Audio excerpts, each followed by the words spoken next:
Todos os irmãos com a paz do Senhor. Meu nome é Antônio Marcos Dornelas. O pessoal me conhece mais aqui como Marcos Dornelas.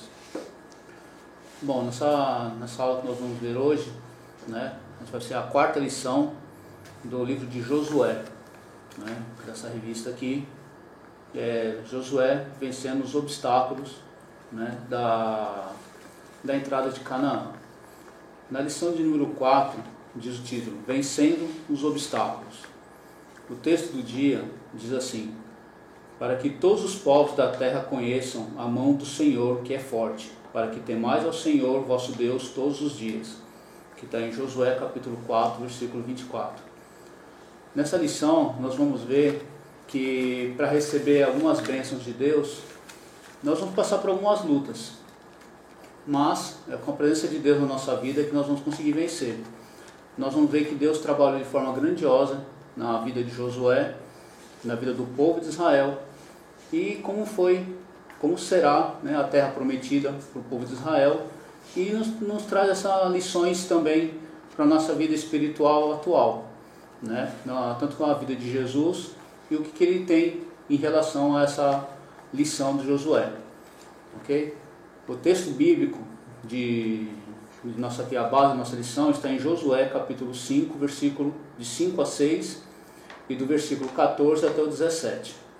Para quem não tiver a revista, vai poder acompanhar na Bíblia depois, está nesses versículos. E nós vamos começar com a lição de hoje, lendo aqui a introdução. O povo de Deus tinha se preparado para entrar em Canaã, e os espias que foram enviados a Jericó voltaram sãos e salvos. Todos estavam animados, pois Israel entraria finalmente na terra prometida. Porém, antes precisava atravessar o rio Jordão, algo que era impossível aos olhos humanos. Tal fato nos mostra que na rota da vitória do povo de Deus, surgem muitas vezes oposição humana, ataques de ordem espiritual, dificuldades financeiras e sociais, dentre outras, mas também obstáculos naturais, não criados pelos homens ou pelo inimigo, mas permitidos por Deus, os quais podem interromper abruptamente a caminhada rumo ao ideal almejado. Estes últimos talvez sejam os entraves mais perigosos, pois podem ser interpretados como Deus está dizendo não. É preciso ter discernimento para transpor as barreiras, seguir em frente e alcançar tudo que o Senhor prometeu. Há uma frase que sintetiza o segredo para o alcance dos objetivos. As águas dos rios alcançam seus objetivos porque aprenderam a contornar os obstáculos. Então, nessa lição de hoje, nós vamos ver que Josué foi um homem foi capacitado para guiar o povo de Israel. Na lição anterior, nós vemos ele organizando o povo para poder começar a conquista e tomar posse das promessas que Deus tinha feito lá para Abraão. Tinha prometido que eles iam, a terra que ele tinha peregrinado, eles iam tomar posse e iam viver naquelas terras. A terra que mana leite e mel, é uma terra abençoada por clima, por tudo. Então, na época de Josué, Deus ia cumprir essas promessas. Ele esperou o tempo certo para isso, que é o que nós vamos ver na lição de agora. O título do primeiro ponto é Atravessando o Jordão, um dia marcado para o povo. O dia 10 de Abib era um dia magnífico para os israelitas, que foi nesse dia que Deus anunciou que seria comemorada a Páscoa. O dia da saída, que foi o Êxodo do Egito. Agora, o mesmo dia, 40 anos após o Êxodo, o Senhor promoveu a entrada, que é o Êxodo. Eu estou dando destaque para isso aí, que tem um questionário na revista. Então, quem quiser tiver interesse em responder, tem essas duas palavrinhas. Então, quer dizer, Êxodo e Êxodos são duas palavras gregas, que significa Êxodo, que é a saída, que é simbolizando a saída do povo de Israel do Egito, e Êxodos, que é a entrada do povo de Israel na terra prometida, que seria após atravessar o rio Jordão. Agora, no mesmo dia, 40 anos após o Êxodo, o Senhor promoveu a entrada, o Êxodos, do povo em Canaã. Deus valoriza os detalhes. Toda a natureza, obra de suas mãos, é uma prova cabal desta verdade. Assim, em qualquer dia, poderia ter havido o Êxodos e o Êxodos, mas ele quis esse fato da libertação do povo e da entrada na terra prometida acontecessem na Páscoa, porque tal acontecimento apontava para o Calvário. Paulo fala numa das suas cartas que tudo que foi escrito antigamente foi para ensino nosso. Então, tudo que que aconteceu com o povo de Israel serve de algum ensino para nós hoje. Quer dizer, Deus, ele marcou um dia certo para dar a bênção para o seu povo. Ele não dava de qualquer jeito. O povo de Israel andou 40 anos no deserto, por um caminho que eles poderiam ter andado por muito menos tempo. Segundo alguns estudiosos, em 3 meses no máximo, eles poderiam chegar em Canaã. Mas Deus preferia preparar o povo primeiro para receber as bênçãos. Por isso ele precisou passar 40 anos para preparar um povo obediente, temente a Deus, porque eles passaram muito tempo sofrendo, então eles precisavam se reeducar espiritualmente. Então Deus preparou o povo e ele marcou uma data específica. A primeira, para quê? Para lembrar que foi Deus que tirou eles do Egito. E agora, para fazer novamente a Páscoa, para fazer com que o povo entrasse e lembrasse que é Deus que está cumprindo as suas promessas. Continuando no texto, ele diz assim: ele quis que esses fatos da libertação do povo e da entrada à terra prometida acontecessem na Páscoa, porque tal acontecimento apontava para o Calvário. A palavra Páscoa significa, passar por cima. Então, quando o povo de Israel estava no Egito, o espírito do que ia matar os primogênitos passou por cima das casas que tinham o sangue do cordeiro, dando o quê? Dando livramento para o povo. E agora, quando eles vão comemorar novamente a Páscoa 40 anos depois, está simbolizando também uma nova passagem, que é a libertação do sofrimento do deserto, para um lugar de descanso, que é a terra prometida, que mana leite e mel, que é uma coisa maravilhosa que Deus tinha prometido ao seu povo. Então por isso que Deus escolheu essa data, porque é uma data que nunca vai sair da mente do povo de Israel, porque foi nessa data que Deus operou maravilhosamente na libertação do povo de Israel do Egito, na passagem do Rio Jordão, que assim que eles passassem, eles teriam que comemorar a Páscoa, e também foi na Páscoa em que Cristo morreu, para que todos nós hoje pudéssemos estar vivos e podendo receber as bênçãos espirituais que Deus nos tem ofertado para todo aquele que crê em Cristo Jesus. Continuando no texto aqui, diz assim: outro detalhe interessante é que Deus criou circunstâncias políticas no mundo para que a vinda de seu Filho unigênito fosse um marco para o estabelecimento de um novo calendário, dividido em antes de Cristo e depois de Cristo, fazendo relembrar o episódio de Êxodo 12, de 1 a 3, que é quando Deus instituiu a Páscoa. O Altíssimo achou por bem que toda a humanidade, nas gerações seguintes, se lembrassem de que um dia Deus se fez homem, morreu na cruz na Páscoa, e mudou a história da humanidade para sempre. Em Gálatas 4:4 diz, que chegando à plenitude dos tempos, Deus envia seu Filho sobre a lei, para que pudesse o povo estar preparado para receber a Jesus como Salvador. Então, chegando no tempo certo, Deus escolheu na época de quem? Que o Império Romano. Por que Deus escolheu o Império Romano para que Cristo nascesse naquela época? Porque todos os povos que invadiam as outras nações, eles acabavam com as culturas, acabavam com todo tipo de conhecimento. Os povos romanos não, eles conquistavam os povos, escravizavam, mas mantinham as suas culturas. Então o Império Romano foi o maior império que houve na Antiguidade. E através disso, o Evangelho que Deus queria que fosse pregado a toda criatura, ficaria muito mais fácil, porque o Império Romano não destruía a cultura, apenas subjugava o povo. E por isso, Deus achou naquele momento, o momento exato para Cristo nascer. E a partir desse momento, daquela cultura, de todo aquele conhecimento que tinha naquela época, aconteceu esse fato maravilhoso, que foi a vinda de Cristo, a sua crucificação, morte e ressurreição. E a partir daquele momento, depois de alguns anos, esse fato foi tão maravilhoso para a humanidade, em que o calendário oficial do mundo inteiro é baseado no nascimento de Cristo. Amém? No item 2, a arca do concerto aponta o caminho a seguir.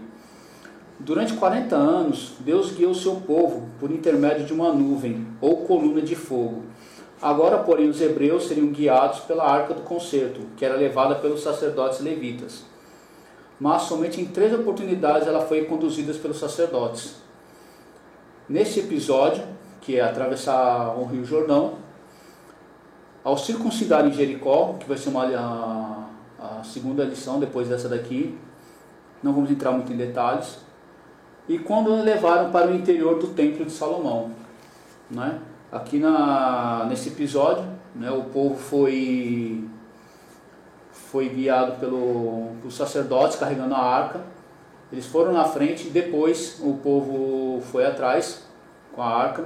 Ao circundarem Jericó, quando eles rodearam Jericó, e após Salomão completar o templo, ele terminou o templo, fez os sacrifícios, os sacerdotes levaram a arca para dentro do templo, colocaram no lugar do Santo dos Santos, atrás da cortina, e quando a arca pousou lá no lugar, a glória de Deus encheu o templo, né? Então foi nesse momento os 3 momentos em que a arca da aliança era transportada por algum motivo especial pelo povo de Israel. Outro aspecto interessante é que a arca sempre seguia no meio do acampamento, mas agora ela estaria na frente, a quase 1 quilômetro de distância. Tal mudança tinha a ver com as novas circunstâncias. Os hebreus não seriam mais peregrinos, teriam sua terra, habitariam não mais em tendas, porém em casas. A arca, que representava a presença de Deus, deveria guiar daqui para frente as suas mentes e corações.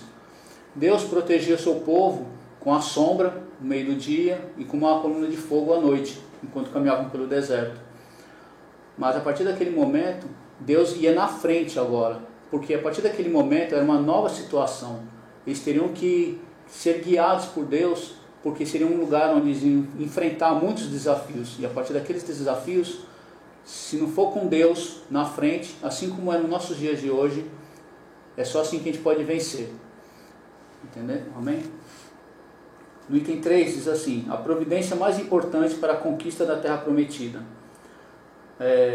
Comparando com a lição anterior, a lição 3, quando Josué prepara o povo antes de eles entrarem no Rio Jordão, Josué pede 3 coisas.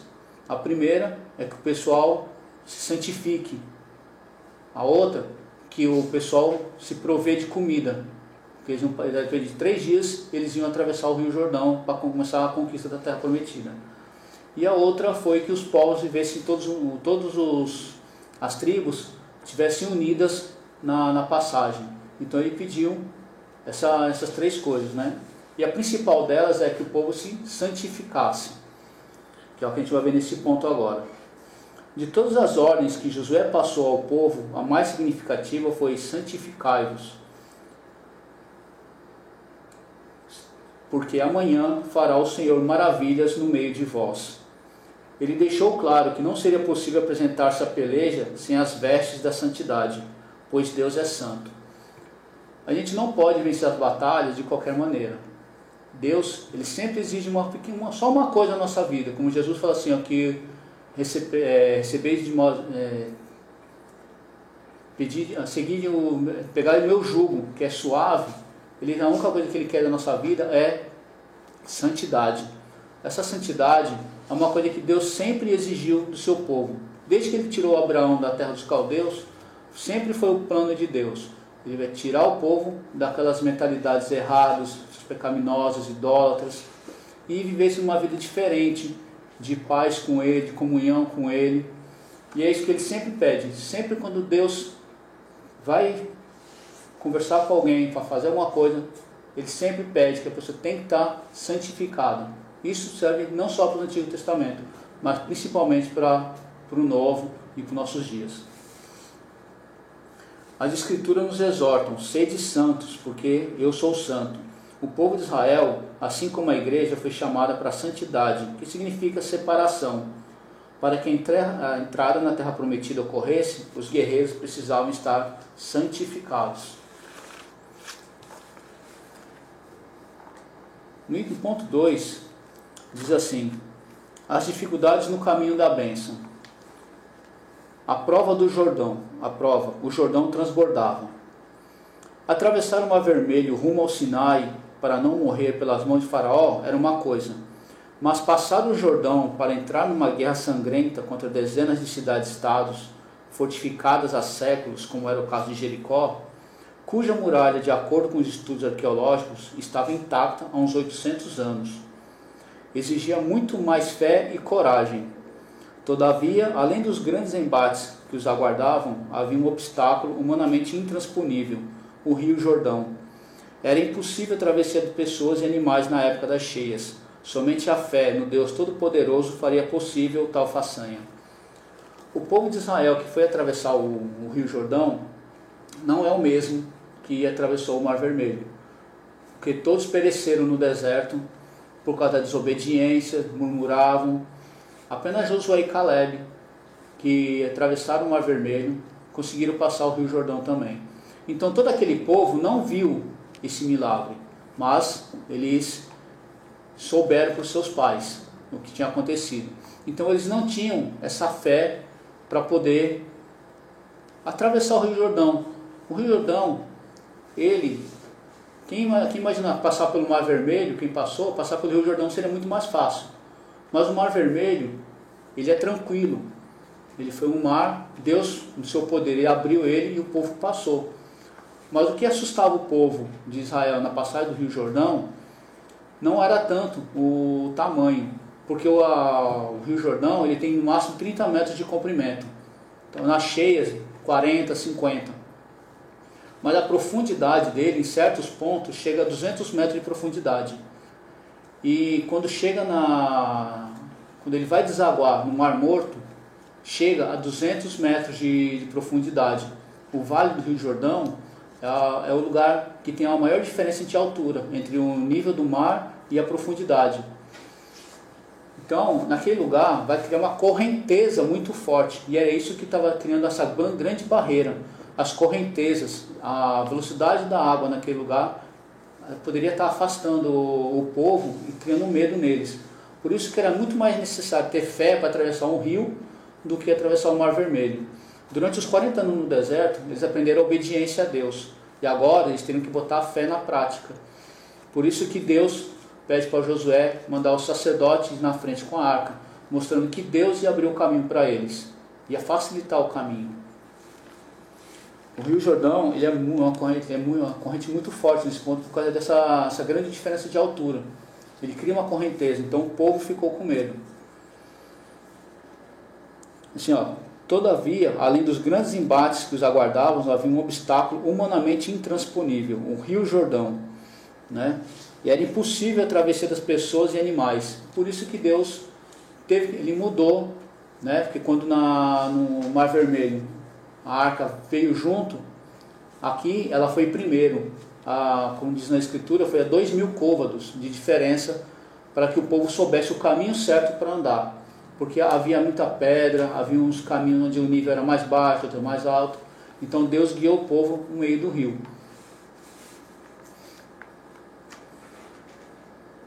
No item 2, a gente vai ver o que estava esperando eles do outro lado. A bênção, o tempo da ceifa. Os israelitas chegaram a Canaã no tempo da bênção, pois naqueles dias estavam sendo colhidos abundantes frutos. Deus já tinha preparado uma farta colheita, tendo em vista que os hebreus comeriam dela. Aqui eles já vão começar a ver o que Deus havia prometido para eles, que está lá em Deuteronômio. Vamos abrir aqui na Bíblia para a gente ver. Deuteronômio capítulo 8, versículos 7 a 10. Diz assim: porque o Senhor teu Deus te mete numa boa terra, terra de ribeiros, de águas, de fontes e de abismos, que saem dos vales e das montanhas, terra de trigo e cevada, de vides, figueiras e romeiras, terra de oliveiras abundantes de azeite e mel, terra em que comerás o pão sem escassez, e nada te faltará nela, terra cujas pedras são ferro, e de cujos montes tu cavarás o cobre. Quando, pois, estiveres comido e fores fartos, louvará ao Senhor teu Deus pela boa terra que te deu.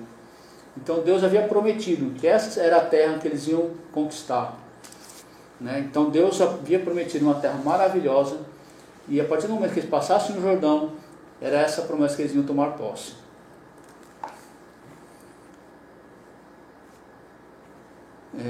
O Senhor surpreende o seu povo com frequência, pois enquanto os israelitas se preparavam para atravessar o Jordão, Deus do outro lado aprontava um faustoso banquete de boas-vindas para seus filhos, certamente com os mais excelentes frutos da terra de Canaã.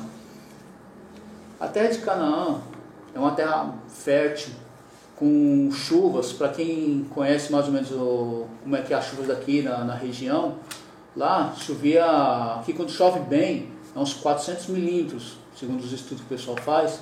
Lá chovia de 500 a 600 milímetros, principalmente naquela época. É uma terra fértil, tem muito bosque, pastagens, é uma terra frutífera mesmo, que plantasse um clima maravilhoso, muita umidade, então tinha todo tipo de fruta e comida que se plantasse lá, seria muito bom para o povo. Por isso que Deus escolheu essa terra, com temperaturas, água abundante, riquezas minerais. Então era tudo de bom que Deus queria dar para o seu povo naquele momento. Avançando um pouco mais no texto aqui, diz assim: Deus provou o seu povo no deserto, para que fosse digno de experimentar das finas iguarias da terra prometida. Sem dúvida, a dieta deles, doravante, seria muito melhor do que aquela disponibilizada de graça, entre aspas, pelos egípcios. Sabemos que há um tempo para todas as coisas. Por esse motivo, o cristão deve esperar com paciência no Senhor. Aqui está falando que disponibilizava de graça, é que o povo comia, mas eram escravizados. Eles comiam por causa do seu trabalho forçado. Então, de graça aqui que o escritor da revista colocou, ele colocou entre aspas, que é para demonstrar isso, que o povo ele comia, como até o povo murmurava em uma certa época, quando começaram a passar fome, antes de Deus me enviar o maná. Ele falava assim que estava com saudade de comer as cebolas e os melões lá do Egito, né? Então essa é a comida que eles comiam, mas era através de sofrimento, né? Mas Deus agora vai dar uma terra que eles vão chegar bem numa época da colheita, em que vai ter muita fartura, vai ter casas para eles morarem, vai ter fartura de comida que eles vão poder comer por bastante tempo, até todos se estabilizarem lá. Então, por isso que Deus escolheu essa época certa, porque a época da Páscoa naquela região é a época em que o pessoal faz a colheita, é a época que o pessoal está guardando seus mantimentos, então eles vão ter muita comida farta naquela época. O milagre da travessia do Jordão. Quando os pés dos sacerdotes levavam a arca, tocaram as águas do rio. Deus começou a realizar um milagre, mas não como na travessia do Mar Vermelho, em que foi aberto um caminho no mar, tendo as águas se juntado de um lado a outro, fazendo-se 2 muros. O Altíssimo, nesse caso, criou uma enorme represa no curso do Jordão, interrompendo o curso da água. Então os sacerdotes, quando entraram, eles botaram o pé na água, as águas que estavam para cima, porque o que significa o nome Jordão? Significa é aquele que desce. Então o Rio Jordão, no momento onde eles vão passar, alguns metros para cima, eles colocaram o pé, começaram a molhar a barra dos vestidos dos sacerdotes, o rio parou. Ele criou uma barreira lá para cima e o povo pôde passar tranquilamente. Eles foram andando, quando a barra das vestes dos sacerdotes ficou úmida, o rio secou, e eles foram caminhando até o meio do rio. Quando chegou bem lá no meio, eles pararam lá, colocaram a arca e todo o povo começou a atravessar. Então, a partir de o rio e a água que passava depois deles secou. O Rio Jordão ele deságua no Mar Morto. Então, por todo aquele tempo em que o povo estava atravessando o Rio Jordão, não descia mais água para o Mar Morto. Ele ficou seco.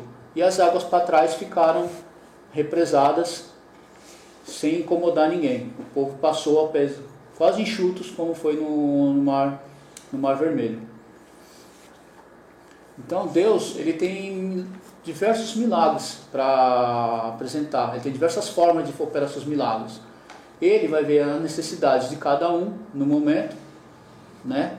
A gente vai ver aqui que nem diz no texto assim, ó, há situações em que ele intervém abruptamente, como no milagre do Mar Vermelho. E em outros momentos, porém, como aqui, o Senhor age com mais vagar. Quer dizer, com menos agressividade, com mais tranquilidade, sem precisar causar muito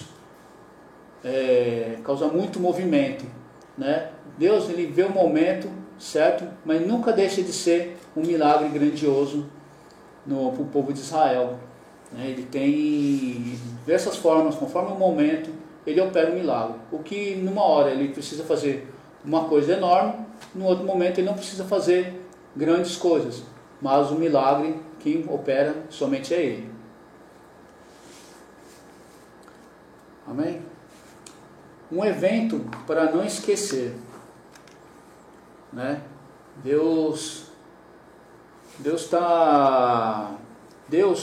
toda vez que ele faz alguma coisa, a única coisa que ele quer das nossas vidas é gratidão, né? Ele quer gratidão. Então, cada vez que Deus faz uma coisa, ele pede para que seja feita uma forma de gratidão a ele. E nesse terceiro item, a gente vai ver aqui o terceiro ponto, diz assim, um evento para não esquecer, o memorial de Deus. Quando o povo de Israel passa, Deus fala para Josué, fala para um de cada tribo, peguem as pedras do leito do Rio Jordão e faça um memorial, para que as pessoas que vejam nunca esqueçam do milagre que eu fiz aqui. E Josué obedece, ele vai lá, pede cada um das tribos, das 12 tribos, cada um pega uma pedra e monta um altar, assim que eles atravessam, na primeira cidade que eles passam, que é em Gilgal. E Josué, como forma de gratidão por esse grande milagre que Deus operou, ele resolve ele mesmo fazer um altar. E esse altar, ele monta no meio do leito do Rio Jordão. Assim que ele passa, ele faz um altar de gratidão também. A gente vai ler só rapidinho aqui uma coisa, assim, ó. Deus falou a Josué para que chamasse um homem de cada tribo, a fim de que tomasse uma pedra do leito do rio e erigisse um memorial em Gilgal, para que no futuro, quando os filhos dos hebreus perguntassem o que significavam aquelas pedras, eles narrassem a história da travessia do Jordão para a glória de Deus. Então, nós nunca podemos esquecer isso. Quando Deus opera um milagre, Ele quer alguma coisa, que a gente nunca esqueça disso na nossa vida. No item 2 fala assim, o memorial de Josué, né? Eu acabei de comentar, não vou ficar lendo muito, porque esses textos, para não ficar muito cansativo, Josué faz uma coisa como gratidão a Deus por esse grande milagre que ele fez, como recordação. Em Josué 4 e 9, ele fala, o comentador fala assim, que muito tempo depois esse memorial ainda estava lá no leito do rio. Porque quando eles terminaram de escrever o livro de Josué, algumas pessoas acrescentaram alguns detalhes a mais da vida de Josué. E no Josué 4 e 9, lá fala assim que aquelas pedras estavam lá até hoje em dia, né? Quer dizer o quê? Durante muito tempo depois, ainda estavam lá esse memorial. Amém? E o terceiro ponto, o propósito memorial, que é o que Deus quer que a gente sempre faça, né? Que quando a gente for fazer alguma coisa, a gente faça para Deus e nunca esqueça de agradecer, seja com um culto, seja dando um testemunho de vida, né? Que é para isso que servem os memoriais que nós vemos várias vezes na Bíblia, que Deus pede para cada vez que Ele opera um grande milagre, tem um memorial. Assim como foi a ceia, que Jesus fala assim, para fazer sempre memória dele, que era para lembrar do sacrifício maravilhoso que Ele fez na cruz do Calvário. E o que Cristo fez por nós é uma coisa maravilhosa. É por isso que Jesus, Ele sabia da importância que Ele estava fazendo aquilo dali para a humanidade. Que quando Ele vai celebrar a ceia, Ele fala assim, esse aqui é o meu sangue, que é derramado por muitos. Infelizmente não era para todos, né? Como a gente sabe, nem todo mundo se converte a Cristo. Mas o sangue de Cristo derramado na cruz, simbolizado na ceia, Ele diz que fazer isso sempre em memória de mim. Que é para quê? Para a gente sempre se lembrar que Deus enviou seu Filho para morrer em nosso lugar. Porque o nosso castigo era enorme, mas Ele como diz no livro de Isaías, que o castigo que nos traz a paz hoje estava sobre ele.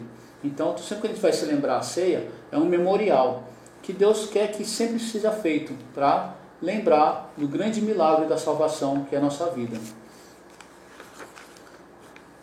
A passagem do Rio Jordão, né, que a gente estudou nessa lição, nessa quarta lição, ela tem muita simbologia para a nossa vida hoje, nossa vida cristã. A passagem do Jordão, ela significa a passagem para a terra prometida. Quando a gente aceita Cristo como Salvador, a gente atravessa um Rio Jordão. O Rio Jordão, ele nos garante bênçãos depois, mas existem coisas além dessas bênçãos. Assim como Josué, assim que atravessa o Rio Jordão e tem as bênçãos da terra prometida, os tempos maravilhosos de paz, de fartura espiritual, né, a fartura de comida, com Cristo, assim que a gente atravessa o Jordão, quer dizer, quando a gente aceita Cristo como Salvador e se converte, a gente tem essas bênçãos também espirituais, como fala em Efésios 1, que bendito Deus e Pai de nosso Senhor e Salvador Jesus Cristo, que nos abençoou com toda a sorte das bênçãos espirituais. Então, a gente tem muitas bênçãos espirituais, mas a gente vai ver que tem uma coisa muito interessante no livro de Efésios, no final dele, tem alguma coisa que acontece com o povo de Israel, assim que atravessa o Rio Jordão. Existem muitas bênçãos espirituais que não tomam posse, vamos, mas também há muitas guerras que vão ter que enfrentar, para ter muitas dessas bênçãos. Em Efésios fala, em Efésios 6, que a gente tem que tomar toda a armadura de Deus, para que depois de a gente ter feito tudo, a gente poder alcançar essas promessas. Então, quando a gente aceita a Cristo, temos bênçãos maravilhosas, mas também vamos ter tribulações. Mas Jesus nos conforta, assim como a presença da Arca de Deus na frente do povo de Israel significava que Deus estava na frente de tudo, estava no controle, que se fomos fiéis e seguindo a Deus, o povo de Israel entraria e tomaria posse das suas bênçãos prometidas. Assim como nós também somos assim. A gente aceita a Cristo e fomos fiéis, nós tomaremos posse das bênçãos espirituais, de paz, de saúde, né, a tranquilidade, de não ficarmos atribulados, apesar de tudo que acontece no nosso dia a dia.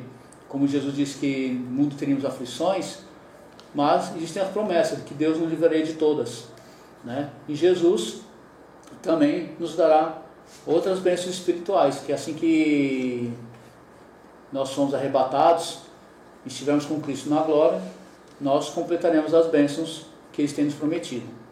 Amém? E essa passagem, a mensagem espiritual da passagem do Rio Jordão, tem isso. A gente passa pelo Rio Jordão, vamos adquirir bênçãos, mas as bênçãos elas vão vir junto com tribulações. E que essas tribulações serão vencidas, como a gente teremos em fé em Deus. Assim como todo o povo de Israel estava unido, né, cada um ajudou o seu irmão em suas batalhas para conquistar as suas bênçãos e tomaram posse, assim também é na nossa vida hoje. A gente, como diz em João, a primeira epístola de João, se andarmos na luz, como na luz está, temos comunhão um com os outros e o sangue de Jesus nos purifica de todo mal, todo pecado. Então a gente vai ter essas bênçãos espirituais maravilhosas quando a gente vive em união após a nossa vida com Cristo, confiando nele como nosso Senhor e Salvador e com a ajuda do Espírito Santo, nos dando discernimento para entender, a fazer a vontade de Deus. Amém? Eu agradeço por tudo que o Senhor tem feito por mim, por minha família, e peço oração aos irmãos, e que os irmãos meditem na lição, né? Porque ela tem muitas coisas espirituais para o nosso dia a dia. E fiquem com Deus e a paz do Senhor Jesus. Amém.